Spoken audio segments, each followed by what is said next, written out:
তো আজ আমি যে টিপসটা শেয়ার করতে চলেছি সেটার মাধ্যমে কিন্তু আপনি বিনা টাচ করেই আপনার ফোন চালাতে পারবেন। অবশ্যই বন্ধুরা, এটা কিন্তু আমি মানে কোনো মজা করছি না আপনার সঙ্গে। আপনি বিনা টাচ করে আপনার ফোনকে আপনি কন্ট্রোল করতে পারবেন। তো কিভাবে করবেন, তার জন্য আপনাকে ছোট্ট একটা অ্যাপ্লিকেশন ব্যবহার করতে হবে। তো সেই অ্যাপ্লিকেশনটির ফলে আপনি আপনার নিজের ইচ্ছে মতন আপনি মোবাইল টাচ না করে আপনি দূর থেকেই আপনার মোবাইলটাকে আপনি কন্ট্রোল করতে পারবেন। ঠিক আছে, আমি কিন্তু বলে দেবো কোন অ্যাপটি এবং কিভাবে করবেন এবং কিভাবে হবে সব কিছু কিন্তু আমি আপনার সঙ্গে অবশ্যই শেয়ার করছি। তো ভিডিওটা সেজন্য কন্টিনিউ করতে থাকুন। তো নমস্কার বন্ধুরা, কেমন আছেন সবাই? আশা করি খুব ভালো আছেন। আমি হলাম আপনার বন্ধু বড়া মণ্ডল এবং আমার চ্যানেল না আপনাদের সকলে জানাই স্বাগতম। তো বন্ধুরা, ভিডিও শুরু করা যাবে দিলে না বললেই না, আপনি এই ভিডিও শুরু যদি আমার চ্যানেল নতুন হয়ে থাকে নিচে লাল কালার সাবস্ক্রাইব বাটনটি নিয়ে পাশে বাটনটি প্রেস করে অল সিলেক্ট করে নেবেন। তাহলে পেয়ে যাবেন আমার নতুন ভিডিও আপডেটগুলো সবার আগে। তো চলুন বন্ধু, আজকে ভিডিওটা শুরু করা যাক। তো বন্ধুরা, আমরা চলে এসেছি মোবাইল স্ক্রিনের উপর। ঠিক আছে, আমরা যে আজকে অ্যাপ্লিকেশনটা বলেছিলাম সেটা কিন্তু আমরা ডাউনলোড করতে হবে সিম্পলি প্লে স্টোর থেকে। তো এখানে আমরা প্লে স্টোর ওপেন করে নিচ্ছি। প্লে স্টোরে গিয়ে আমরা সার্চ বারে গিয়ে সার্চ করবো স্পাটিয়াল টাচ।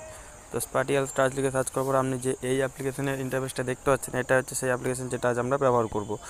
তো এটা হচ্ছে সেই অ্যাপ্লিকেশন। ঠিক আছে, তো এটাকে আপনি ইনস্টল করে নেবেন। 26 MBর মতো একটা অ্যাপ্লিকেশন, এটা ডাউনলোড করে নেবেন। তারপরে ঠিক আছে, তারপরে এটা আপনি ওপেন করে নিচ্ছি এখান থেকে। তো ওপেন করবেন, তখন আপনার সামনে এরকম ইন্টারফেস কিন্তু আসবে না।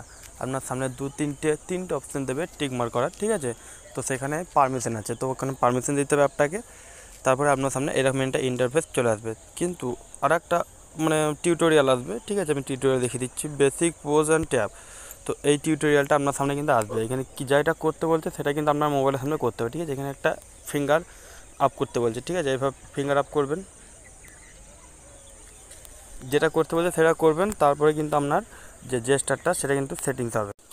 কোনো সময় 1 ফিঙ্গার বলবে, কোনো সময় 2 ফিঙ্গার বলবে। ঠিক আছে, আপনি এই টিউটোরিয়াল দেখে অ্যাপটাকে সেট করে নেবেন। ঠিক আছে, তারপরে আপনি দেখতে পাবেন কি কি অ্যাপের মধ্যে এগুলো কাজ হবে, এই কাজটা হবে সেটা কিন্তু আপনাদের দেখিয়ে দেবে।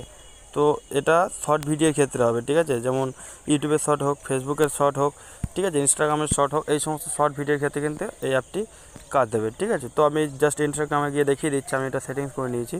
তো ইনস্টাগ্রাম দেখতে পাচ্ছেন নিচে থেকে একটা মিডিলে স্ক্রিনের উপর একটা কিছু একটা অপশান আসছে। তো এটা কিন্তু আমি কোনো টাচ করছি না মোবাইল। ঠিক আছে, এটা কিন্তু দূর থেকে অনেক দূর থেকে হচ্ছে। এটা আপনি মোবাইল দেখুন, একটা ফিঙ্গার আপ ডাউন একটা হচ্ছে নিচে দেখতে পাচ্ছেন। ঠিক আছে, এটা কিন্তু অটোমেটিকলি আপনার ফোনটাকে সোয়াইপ করছে।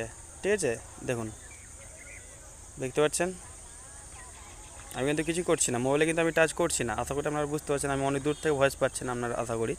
তো এখানে কিন্তু কোনো টাচ না করে আমি কিন্তু আমার মোবাইলকে কন্ট্রোল করছি। তো এটা যদি আমি ইউটিউবের ক্ষেত্রে করি সেখানেও কিন্তু একই হবে। তবে এখানে ইউটিউবে চলে আসছি,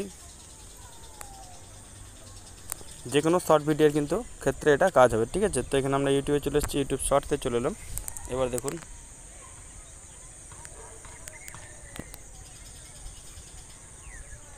দেখুন এখানে কিন্তু চেঞ্জ হচ্ছে।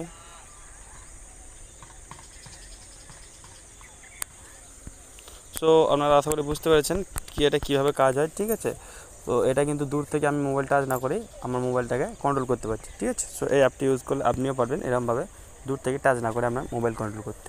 তো বন্ধুরা, এই ছিল আজকে ভিডিওটি। এই ভিডিওটি আপনাদের কেমন লাগছে অবশ্যই একটা কমেন্ট করে জানাবেন এবং যাওয়ার আগে ভিডিওতে একটা লাইক করে দেবেন এবং আপনার বন্ধুর সঙ্গে শেয়ার করে দেবেন, যাতে তারাও এই সমস্ত টিপসগুলো পেতে পারে। যদি পরবর্তীকালে আপনি আবার ভিডিওর টিপসগুলো পেতে চান তাহলে চ্যানেলটি সাবস্ক্রাইব রাখতে পারেন। দেখা হবে পরে কোনো ভিডিওতে। তার জন্য থ্যাংক ইউ, টাটা, ধন্যবাদ।